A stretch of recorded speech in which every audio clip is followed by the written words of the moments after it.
Mais avant ça, on va juste faire un petit tour de ce qui se passe aussi au Cosmo Festival que vous voyez pas forcément, qui n'est peut-être pas relié directement à tout ce qui est spatial ni à tout ce qui est Star Citizen, mais qui par contre fait complètement partie de tout ce qui est vie associative et tout ce qui fait partie de l'événement du Cosmo. Il y avait d'autres exposants que Sashimi par exemple, que vous avez pu voir en démonstration ce midi. Il y a aussi d'autres exposants. Il y a peut-être vous avez vu quelques œuvres comme ça furtivement passer à l'image lorsqu'on avait des mouvements de caméra, mais effectivement c'est pas du coup on va dire c'est pas du coup forcément ce qu'on a mis jusqu'ici à présent en valeur sur le stream, et c'est pour ça qu'on va juste parler un petit peu avec l'une de ces exposantes ici présente, Audrey, qui est du coup graphiste et qui expose une partie de son travail sur le Cosmo Festival. Et donc on va pouvoir juste parler un peu de ça et vous présenter un petit peu son travail, ses projets, et peut-être que ça pourra en intéresser plus d'un parmi vous. Et du coup, Audrey, bah, merci d'être avec nous. Bah, merci à vous. Alors, euh, pour savoir, graphiste, tu es en école, si je comprends bien. Et du coup, dis-nous tout. Quel est ton parcours et quel est ton projet? Eh bien voilà, moi je m'appelle Audrey Sanson et je suis plasticienne. J'ai un cursus en art et en design et je suis à l'école supérieure d'art et de design d'Angers. Donc je suis en 5e année et je termine mon cursus pour avoir donc ce fameux master, donc un DNSEP art. Et pour l'année prochaine, je recherche une alternance. Donc je serai dans l'école EFET Studio Créa sur Paris dès septembre 2022. Voilà. Et donc j'ai à la fois un cursus en art et en design, ce qui explique mon site internet qui est divisé en deux parties. Donc l'une d'elles est spécialisée dans l'art et le design, donc dans le stade de mes études, et l'autre en illustration et en graphisme, qui est en lien du coup avec mes activités professionnelles et mon parcours d'autodidacte, donc sous le nom de Mademoiselle Piu. Voilà. Mademoiselle Piu, on va vous filer les liens évidemment pour que vous puissiez aller voir ce travail, mais vous avez pu voir effectivement une partie de ce qu'on a. Ah, voilà, pardon, je suis désolé, je m'emballe avec les liens. Vous avez déjà pu avoir un aperçu effectivement à l'écran de ce que vous propose son portfolio.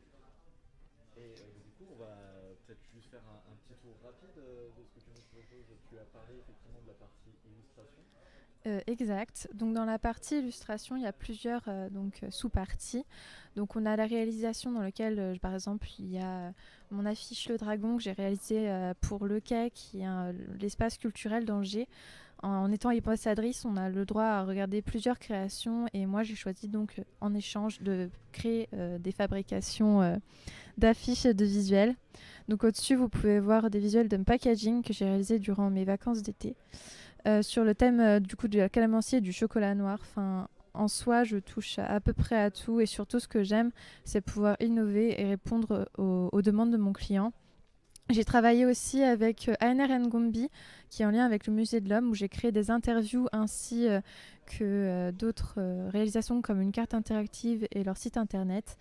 Et bien sûr, j'ai ma pratique illustrative avec du coup mes petites BD très douces de style plutôt enfant, enfantin et rêveur. Et du coup, voilà, vous pouvez voir mon logo Mademoiselle Piu et d'autres expériences que j'ai faites durant mon parcours scolaire et en dehors. Voilà. Ah, mais... Alors, la partie illustration, moi j'aime beaucoup le trait que tu as. Effectivement, je pense que c'est. Il y a un trait vraiment. Tu as quelque chose de doux, mais en même temps très. C'est un trait décidé. Et ça, c'est cool en graphisme, ça fait toujours des choses sympas. Alors, je sais pas si vous avez reconnu parce que.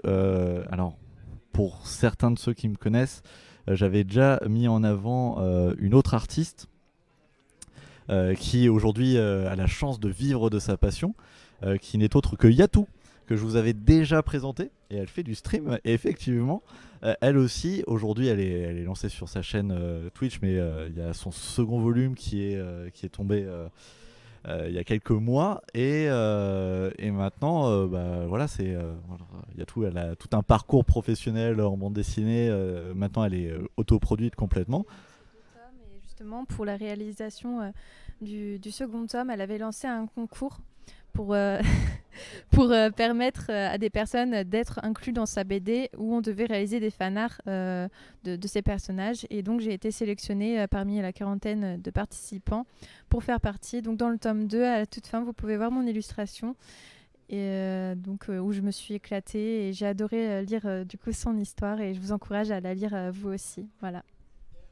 Yes, complètement. Je recommande aussi, j'ai les 2 tomes, vraiment artiste accompli. Alors on parle évidemment des 2 tomes d'Erika et les Princes en détresse, pour ceux qui se rappellent ou pas. Après, on n'est pas sur ma chaîne ni la chaîne de Pulsar, on est sur la chaîne du Cosmo, mais peut-être que vous avez déjà vu les liens. Quoi qu'il en soit, du coup, ça te fait déjà un premier lien avec le fantastique, et ça, c'est un bon point, car ouais, cette communauté, c'est quand même pas mal de fantastique, de space opéra, évidemment. Euh, Autre chose que tu fais, à part du coup toute la partie illustration, c'est évidemment là, on est un peu plus dans le numérique. Et là, c'est aussi très cool parce que du coup, tu touches à de l'outillage comme Blender, tu touches vraiment à de la mise en volume et tu fais des projets du coup qui sont qui sont vraiment pour le coup virtuels. Qu'est-ce que tu, comment tu as dévié vers ça du coup? Eh ben, en fait, c'est suite à ma première année donc à l'École supérieure d'art et de design d'Angers. J'ai commencé à m'intéresser à tout ce qui est réseaux sociaux parce qu'avant, je n'avais pas de réseau. Et j'ai commencé à m'interroger sur les liens que nous concrétisés ensemble, les uns avec les autres, par rapport à ce filtre, au comportement qu'on pouvait avoir via le numérique, qu'on n'aurait pas forcément face à quelqu'un. Et petit à petit, je me suis émancipée du numérique. J'ai vraiment commencé à travailler sur l'idée de l'avatar et des multipersonnalités, des multiples créations de vie que l'on pouvait avoir à travers le thème du jeu vidéo et des réseaux et de tout ce qui est forum. Et ça alimente du coup ma pratique plastique, allant de l'installation à la création 3D jusqu'à des courts-métrages que je vous laisse découvrir sur mon deuxième site, du coup plutôt dans la partie art et design, qui est consacrée vraiment.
Certains matériaux que j'avais pas encore utilisés jusqu'à maintenant. On a la chance d'avoir un scan 3D à l'école, donc ce qui permet vraiment de scanner des visages. Donc ce sont des vrais visages de personnes qui m'ont aidé avec leur collaboration pour réaliser ce projet.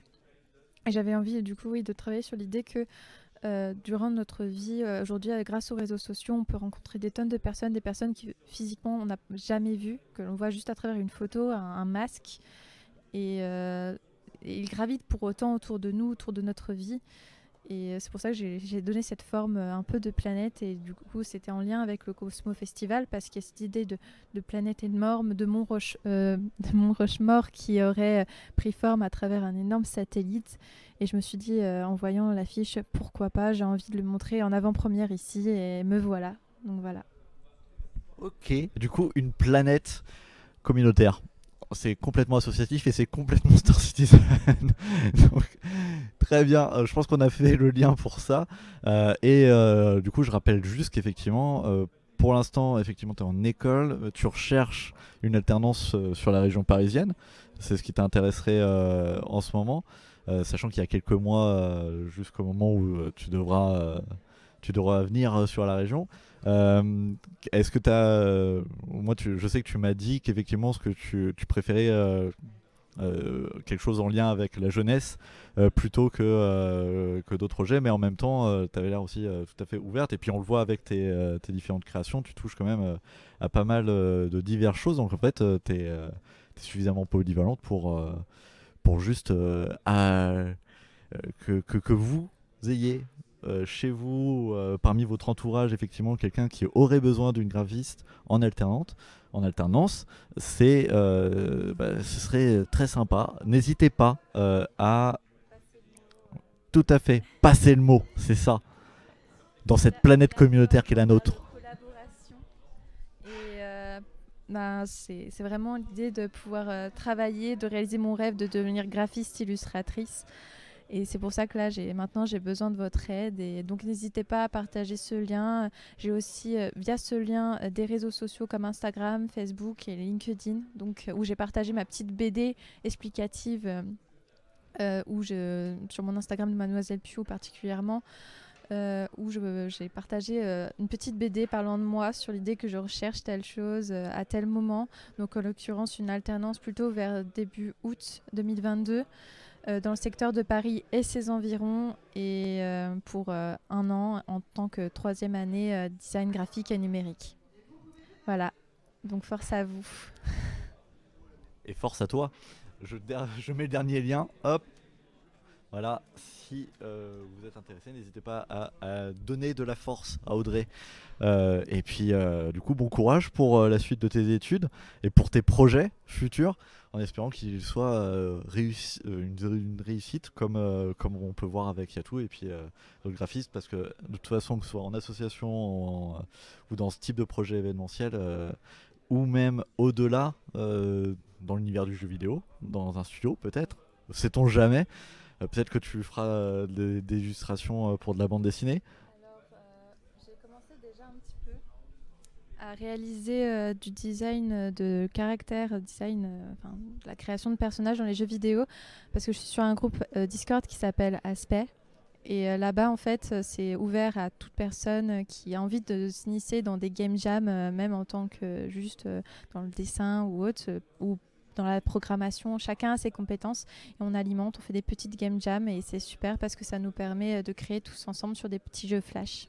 Voilà, donc je commence un peu à créer des petits jeux avec eux.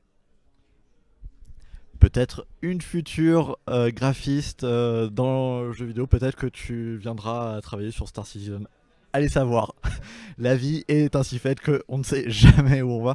Bah, écoute, merci Audrey pour ton intervention. Merci de nous avoir présenté tes projets. Et merci pour l'exposition que tu fais depuis maintenant hier.